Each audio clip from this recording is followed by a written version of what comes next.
Hello everyone, I hope you all will be good. Welcome to another video lecture for the subject Foundation Business and Technology. And this is lecture 6 of the series. In this lecture, we are going to discuss about very important two topics. That is, the very first topic is types of stakeholders. Okay. And then we are going to discuss about conflicts in conflicts within stakeholders. Okay. So you need to understand that there are three types of stakeholders. Number one, number two, and number three. The first type of stakeholders, they are known as internal stakeholders. Okay.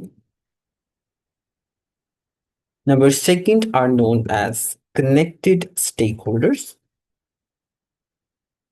And number three are known as external stakeholders. Okay. Internal stakeholders mean, just a second. Yeah. Internal stakeholders mean that these stakeholders within, lies within, or we can say that they are within the organization, inside the organizational boundaries.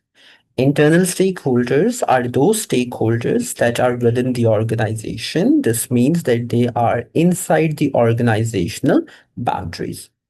Who can be an internal stakeholder? So you might have a guess. Number one, employees are your internal stakeholders.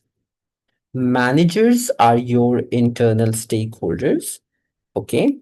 Then we have number three, your board of directors. Short form is BOD. These are your internal stakeholders. Number four, your senior management. That includes your chief financial officer, chief executive officer, your chairman, your chief operating officer. So these kind of people.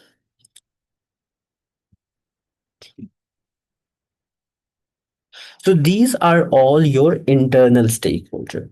So internal stakeholders are those stakeholders that are basically, or you can say that lie within the organization, and these are the people that perform company's operation. Okay. If I talk about the managers and employees, so you know that employees are those people that in the company that are hired for the company's operation. Managers are those employees. Now, managers are also employees, but they are of particular type that are responsible for managing, different people and different processes. Okay. If I talk about the board of directors and senior management, so board of directors is basically the primary decision making body of the company. They are the agents of the owners, and I told you who are the owners of the company, shareholders.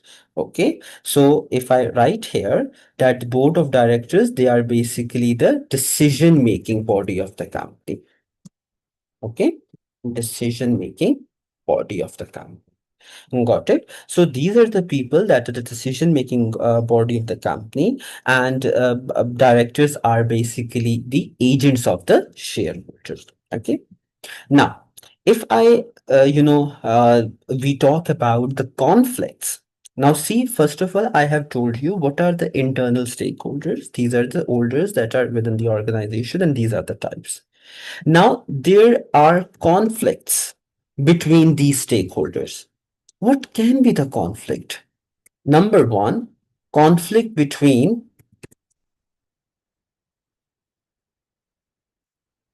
employee and manager. Now, what kind of quarrels, what kind of conflicts can appear in between an employee and manager? So you can also make a guesses about salary. and wages. Employees will want to increase their salaries or wages, but managers, they might have a limited, a departmental manager, if I talk about, तो उनका क्या होता है कि उनके पास limited funds होंगे, हम departmental managers के पास, राइट? सो अब एम्प्लॉय चाहेगा कि उसकी सैलरी इंक्रीज हो, departmental manager will not be able to increase the salary.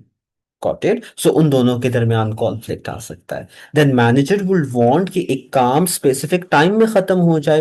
हो सकता है एम्प्लॉयज उस टाइम में ना कंप्लीट कर पा रहे हो। ठीक है? तो एफिशिएंसी इश्यूज आ सकते हैं। एफिशिएंसी इश्यूज आ सकते हैं हमारे पास, टाइम इश्यूज आ जाते हैं हमारे पास। ओके। देन प्रमोशनल इश्यूज भी आ जाते हैं। Got it? हो सकता है एम्प्लॉयज प्रमोशंस मांग रहे हो, बट मैनेजर्स प्रमोशन ना दे रहे हो। Got it? या हो सकता है डिलेड प्रमोशंस हो रही हो, स्ट्रिक्टनेस बहुत ज्यादा हो रही हो। ठीक है? तो इस तरीके के कॉन्फ्लिक्ट्स एम्प्लॉय और मैनेजर्स में आ सकते हैं। देन बोर्ड ऑफ डायरेक्टर्स और सीनियर मैनेजमेंट, खैर बोर्ड ऑफ डायरेक्टर्स का शेयर होल्डर्स के साथ एक कॉन्फ्लिक्ट जरूर आता है, जो हम अभी थोड़ी देर बाद डिस्कस करते हैं। But for now let's keep it until here कि भाई अगर कॉन्फ्लिक्ट्स की बात की जाए तो इंटरनल स्टेक होल्डर्स का आपस में कॉन्फ्लिक्ट आ सकता है। Now let's talk about the connected stakeholders. So connected stakeholders कौन लोग होते हैं? तो connected stakeholders वो लोग होते हैं जिनकी कंपनी के साथ कॉन्ट्रेक्चुअल रिलेशनशिप होते हैं। तो ये वो लोग होते हैं that have contractual relationship with company, with के कनेक्टेड स्टेक होल्डर्स कंपनी के अंदर नहीं मौजूद होते, बल्कि ये कंपनी के साथ कनेक्टेड होते हैं। और कैसे कनेक्टेड होते हैं? इनका कंपनी के साथ किसी तरह का कॉन्ट्रैक्ट हुआ होता है। अब ऐसे कौन से लोग हैं, ऐसी कौन सी पार्टीज हैं जिनका कंपनी के साथ कॉन्ट्रैक्ट हुआ होगा? सो सबसे पहले कंपनी के shareholders connected stakeholders होते हैं। ठीक है?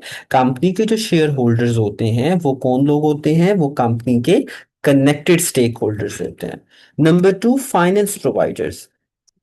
जो इंस्टीट्यूशंस, जो बैंक्स कंपनी को लोन देते हैं, वो कंपनी के साथ इन अ कॉन्ट्रैक्ट बाइंड होते हैं। उनके और कंपनी के दरमियान में कॉन्ट्रैक्ट हुआ होता है कि भाई हम आपको ये लोन तो दे रहे हैं, you need to return us back this amount, let's on monthly basis with this much of interest in this particular time, right?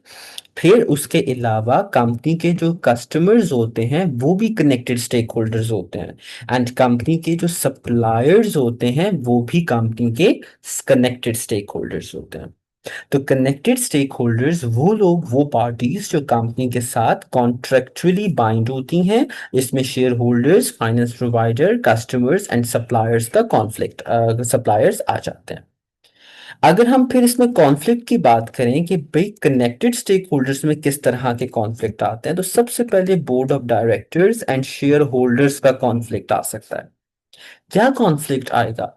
आपने ध्यान से सुनना है कि board of directors and shareholder का कॉन्फ्लिक्ट आ सकता है। शेयर होल्डर्स चाह रहे हो profit maximisation, right? Shareholder चाह रहे हो प्रॉफिट मैक्सिमाइजेशन, जबकि बोर्ड ऑफ डायरेक्टर चाह रहे हो सैलरी मैक्सिमाइजेशन, ये सैलरी इंक्रीमेंट्स। अब देखो, अगर सैलरी इंक्रीमेंट्स होंगे तो प्रॉफिट, अगर चलो प्रॉफिट मैक्सिमाइज हो रहा है तो उसमें से, अच्छा यहाँ पर आई वुड से कि यहाँ पर डिविडेंड मुझे लिखना चाहिए था, ना profit.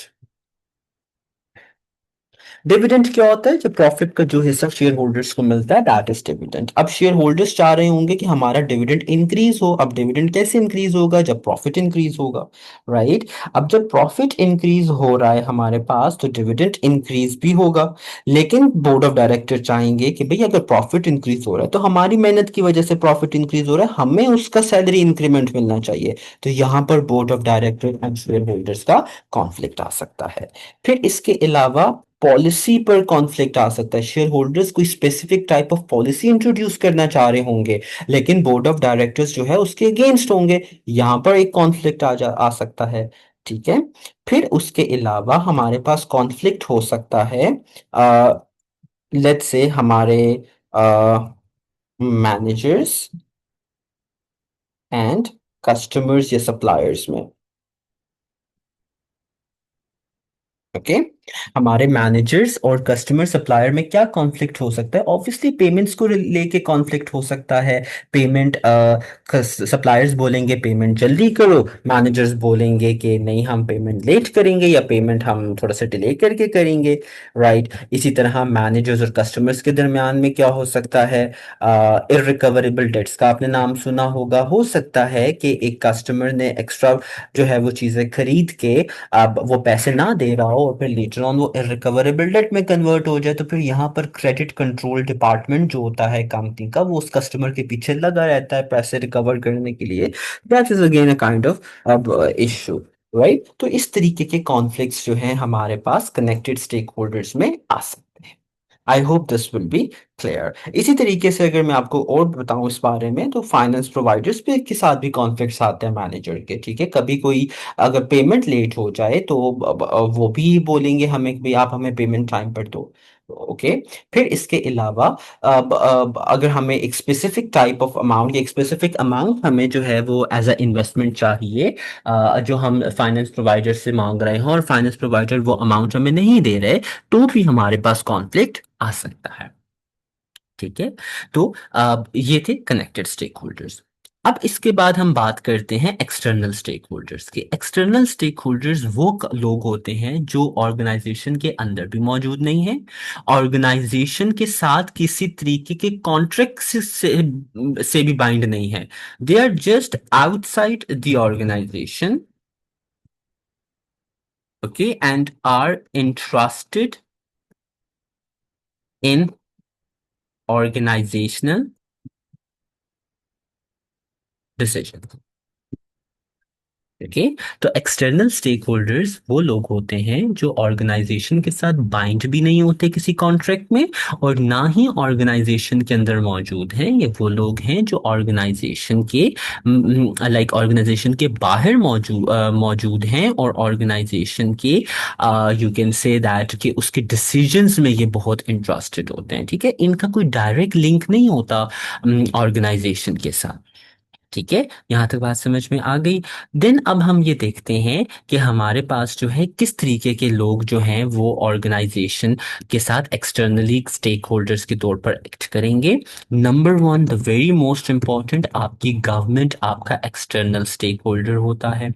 Number two, tax authorities आपकी जो है वो सॉरी, टैक्स अथॉरिटी या लीगल अथॉरिटीज जो होती हैं, जो लॉ इन्फोर्समेंट एजेंसीज होती हैं, वो आपकी जो है वो एक्सटर्नल स्टेक होल्डर्स होती हैं। फिर इसके अलावा जो पब्लिक है आपकी एक्सटर्नल स्टेक होल्डर होगा। आपकी जो सराउंडिंग कम्युनिटी होती है वो आपकी एक्सटर्नल स्टेक होल्डर होती है। ठीक हो गया।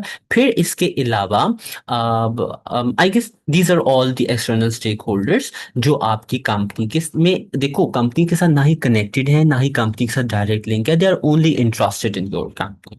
देखो गवर्नमेंट इंटरेस्टेड होगी कि गवर्नमेंट इंटरेस्टेड होगी कि भाई ये कंपनी जो है वो कितना एक्सेल कर रही है, राइट, या ये कंपनी किस तरीके का बिजनेस कर रही है। अब देखो, अगर if you are doing an illegal business within a company within a country, एक स्पेसिफिक टाइप ऑफ बिजनेस आप कर रहे हो जो इलीगल है, तो government will enforce you, government will ask you not to do that business, legal parties will be enforced on you. Right, अगर आप बहुत ज्यादा प्रॉफिट कमा रहे हो तो tax authorities will be interested to see that whether you are paying the tax for that or not. Right, अगर आप लेट्स से कोई लेदर कंपनी हो, आप कोई टायर मैन्युफैक्चरिंग कंपनी हो, आप केमिकल कंपनी हो, तो public will be interested to see that what kind of efforts you are making in order to safeguard the waste. आप वेस्ट जो है वो इतना हैजर्डस वेस्ट या बायोकेमिकल वेस्ट जो है आप अगर लेक्स में या जो है वो डिस्पोज कर रहे हो, तो public will is going to be get furious. Right, so ये तमाम चीजें हैं जो आपके एक्सटर्नल स्टेक होल्डर्स इनमें इंटरेस्टेड होते हैं। कॉन्फ्लिक्ट्स की अगर हम बात करें तो देखो कॉन्फ्लिक्ट्स जो है मैं दोबारा से यहां पर बता देता हूं। कॉन्फ्लिक्ट्स जो है हमारे पास किस तरीके के कॉन्फ्लिक्ट्स आ जाते हैं? कॉन्फ्लिक्ट्स हमारे पास गवर्नमेंट एंड मैनेजर्स या लेट्स से डायरेक्टर्स के दरमियान में आ जाता है। राइट। अब हो सकता है कि गवर्नमेंट देखो, हो सकता है आप एक ऐसा बिजनेस चला रहे हो, आप इलेक्ट्रिक व्हीकल्स का बिजनेस चला रहे हो, गवर्नमेंट ने आपसे प्रॉमिस किया था कि हम आपको कुछ गवर्नमेंट ग्रांट्स देंगे। गवर्नमेंट ग्रांट्स क्या होती हैं? गवर्नमेंट ग्रांट्स का मतलब होता है गवर्नमेंट आपको सब्सिडीज देती है, गवर्नमेंट आपको पैसे देती है, राइट। लेकिन वो पैसे डिले हो गए या वो पैसे नहीं मिले तो यहाँ पर कॉन्फ्लिक्ट आ सकता है। फिर इसके अलावा आपका डायरेक्टर्स और टैक्स अथॉरिटीज के सामने या लीगल अथॉरिटीज के साथ आपका जो है वो अब लड़ाई वगैरह हो सकती है, आपके कॉन्फ्लिक्ट्स आ सकते हैं। Just like you can take और कंट्रीज एग्जांपल कि यहाँ पर गवर्नमेंट के लीगल अथॉरिटीज या टैक्स अथॉरिटीज के साथ कितने इश्यूज होते हैं, राइट। सो इस तरीके के इश्यूज जो है हमारी जो है वो आ सकते हैं। फिर इस number 3 we have company itself and public के साथ भी हमारे पास इशू आ सकता है। हो सकता है company is not disposing the things good, company chemical company है और वो सही तरीके से डिस्पोज नहीं कर रही चीजें, या वो सही चीजें प्रोवाइड नहीं कर रही, क्वालिटी अच्छी प्रोवाइड नहीं कर रही, तो फिर पब्लिक के साथ उनके कॉन्फ्लिक्ट्स आएंगे, right? So this was that how stakeholders are connect, can affect the company। तीन तरीके के स्टेक होल्डर्स होते हैं, internal, connected and external stakeholders. मैंने आपको एग्जांपल्स भी दे दिए और मैंने आपको ये भी बता दिया कि कैसे within specific stakeholder यानी इंटरनल स्टेक होल्डर्स के आपस में भी कॉन्फ्लिक्ट हो सकते हैं और दूसरे ग्रुप्स के साथ भी कॉन्फ्लिक्ट हो सकते हैं, right. So this was all in this video lecture, and in the next lecture we are going to cover Mendello matrix. So until then, take care guys, have a good take good care of yourself and have a good day. Bye.